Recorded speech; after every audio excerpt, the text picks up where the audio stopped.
Hello friends, எல்லோருக்கும் வணக்கம். இது நம்மளோட ஹெல்த்தி லைஃப் ஸ்டைல் சேனல். இன்றைக்கி நம்ம சேனலில் ஹோம்மேட் ஐஸ்கிரீம்ஸ் தான் நம்ம பார்க்க போகிறோம் ஃப்ரெண்ட்ஸ். ஐஸ்கிரீம்னாலே நமக்கு ஞாபகத்துக்கு வர்றது நம்ம குழந்தைங்க தான்.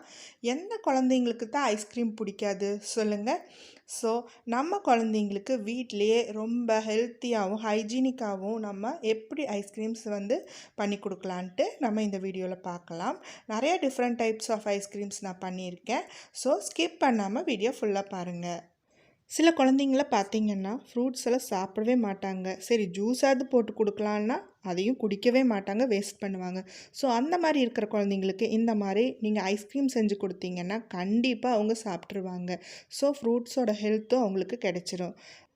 ஈஸியாக கிடைக்கக்கூடிய நம்ம வீட்டில் இருக்கிற ஃப்ரூட்ஸை வச்சே நம்ம சூப்பராக இப்போ ஐஸ்கிரீம் பண்ண போகிறோம். ஃபஸ்ட்டு பார்த்திங்கன்னா மேங்கோ ஐஸ்கிரீம் தான் நம்ம பண்ண போகிறோம். நார்மலாக நீங்கள் மேங்கோ ஜூஸ் போடுவீங்க இல்லையா, கொஞ்சமாக பால், சர்க்கரை, மேங்கோ எல்லாம் போட்டு அதே தான்.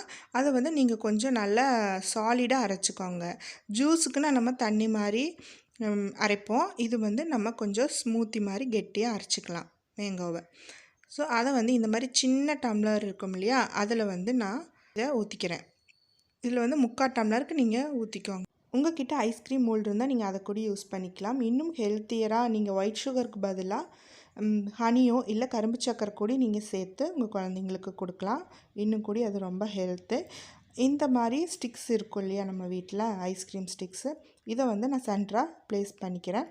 இந்த மேங்கோ ஜூஸ் மாதிரி நீங்கள் பண்ணிட்டீங்கன்னா இது நிற்காது, விழுந்துடும். ஸோ அதனால் இந்த மாதிரி நல்லா சாலிடாக நீங்கள் அரைச்சிங்கன்னா தான் இது சென்டராக நிற்கும். ஸோ இதை ப்ளேஸ் பண்ணியாச்சு. இப்போ நம்ம இதை ஃப்ரீசரில் வச்சிடலாம். காலையில் வச்சிங்கன்னா மதியானத்துக்குள்ளே இது அழகாக செட் ஆகிரும். செம்ம டேஸ்ட்டாக இருக்கும். குழந்தைங்க ரொம்ப விரும்பி சாப்பிடுவாங்க. ஹெல்த்தியும். இது செட் ஆனதுக்கப்புறம் ஒரு நிமிஷம் நீங்கள் வெளியே எடுத்து வச்சிங்கனாலே இது அழகாக வெளியே வந்துடும். அப்படி இல்லாட்டி வாட்டரில் வச்சு காட்டினீங்கன்னா பேக் சைடு அழகாக அது வெளியே வந்துடும். குழந்தைங்க நல்லா என்ஜாய் பண்ணி சாப்பிடுவாங்க. நெக்ஸ்ட்டு தர்பூசணி வாட்டர்மெலன் ஐஸ்கிரீம் தான் நம்ம பார்க்க போகிறோம். சேம் அதே ப்ரொசீஜர் தான். ஜூஸ் அடித்து சுகர் போட்டு நான் சீடெல்லாம் இல்லாமல் அதை ஃபில்டர் பண்ணி வச்சுருக்கேன். சேம் அதே மாதிரி நம்ம கிளாஸில் ஊற்றி ஃப்ரீசரில் வச்சு செட் பண்ண போகிறோம். இப்போ நம்மளோட ஐஸ்கிரீம் ரெடி ஆயிடுச்சு.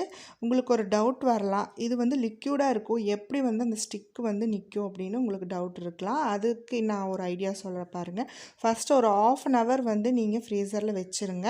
வச்சதுக்கப்புறம் அது ஒரு விதமாக சாலிட் ஆயிரும். அதுக்கப்புறமா நீங்கள் அந்த ஸ்டிக்கை சென்டரில் ப்ளேஸ் பண்ணிங்கன்னா அது நல்லா ஸ்டிஃபாக நிற்கும். Homemade ice cream. நெக்ஸ்ட்டு நம்ம பார்க்க போகிறது ரொம்ப ஹெல்த்தியான லெமன் நன்னாரி ஐஸ்கிரீம் தான். நார்மலாக நம்ம லெமன் ஜூஸ் போடுவோம் இல்லையா, அதில் நன்னாரி சர்பத்தை நான் மிக்ஸ் பண்ணியிருக்கேன். நெக்ஸ்ட்டு அதில் சப்ஜா சீட்ஸ்ன்னு சொல்லுவாங்க. அது ரொம்ப குளிர்ச்சி, நல்லது. குழந்தைங்களுக்காகட்டும் நம்ம பெரியவங்களுக்காகட்டும் ரொம்பவே நல்லது. அதை நான் ஒரு ஸ்பூன் தண்ணியில் ஊற வச்சுட்டு ஒரு 5 நிமிஷம் ஊற வச்சிங்கனாலே போதும். அதையும் இது கூட மிக்ஸ் பண்ணியிருக்கேன்.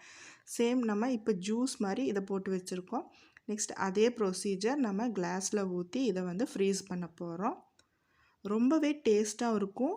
ஸோ இந்த சப்ஜா சீட்ஸ் எல்லாம் பார்க்கும்போது குழந்தைங்களுக்கு ஒரு டிஃப்ரெண்ட்டான ஃபீலிங் இருக்கும். சாப்பிடுவாங்க, சூப்பராக என்ஜாய் பண்ணி சாப்பிடுவாங்க.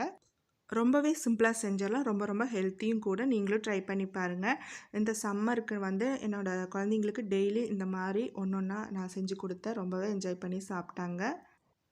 நெக்ஸ்ட்டு நம்ம பார்க்க போகிறது ரொம்பவே டேஸ்டியான வெனிலா ஐஸ்கிரீம். அதுக்கு தேவையான பொருள் என்னென்னு பார்த்தீங்கன்னா, வைப்பிங் க்ரீமும் வெனிலா எசன்ஸும் நம்ம கடையிலேருந்து வாங்கினா மட்டும் போதும். நம்ம வீட்டிலே செய்யலாம். நம்ம வைப்பிங் க்ரீமை ஒரு மிக்ஸி ஜாரில் போட்டுட்டு அது கூட வெனிலா எசன்ஸ் ஒரு ஸ்பூன் சேர்த்துக்கோங்க. அதுக்கப்புறமா ஐசிங் சுகர் சேர்த்துக்கோங்க. ஐசிங் சுகர் எப்படி செய்கிறதுங்கிற வீடியோ நான் சீக்கிரமே அப்லோட் பண்ணுறேன். வீட்லேயே நம்ம அதை செஞ்சுக்கலாம். அது 3 இன்க்ரீடியன்ட்ஸ் மட்டும் போதும். இதை போட்டு நல்லா நம்ம மிக்சியில் அதை மிக்ஸ் பண்ணணும், கிரைண்ட் பண்ணணும். கிரைண்ட் பண்ணிவிட்டு அதை இந்த மாதிரி ஒரு கண்டெய்னரில் ஊற்றி நம்ம ஃப்ரீசரில் வச்சுட்டா போதும். நம்மளோட சூப்பரான வெண்ணிலா ஐஸ்கிரீம் நமக்கு வீட்லேயே ரெடி ஆயிரும். ரெடி பண்ணிக்கலாம். ரொம்பவே டேஸ்ட்டாகவும் இருந்துச்சு. கண்டிப்பாக நீங்களும் ட்ரை பண்ணி பாருங்கள். இந்த வீடியோ உங்களுக்கு ரொம்பவே யூஸ்ஃபுல்லாக இருந்திருக்கும்னு நினைக்கிறேன்.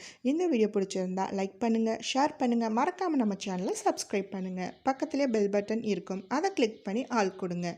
இன்னும் நிறையா வீடியோஸோடு உங்களை மீட் பண்ணுறேன். Thank you friends.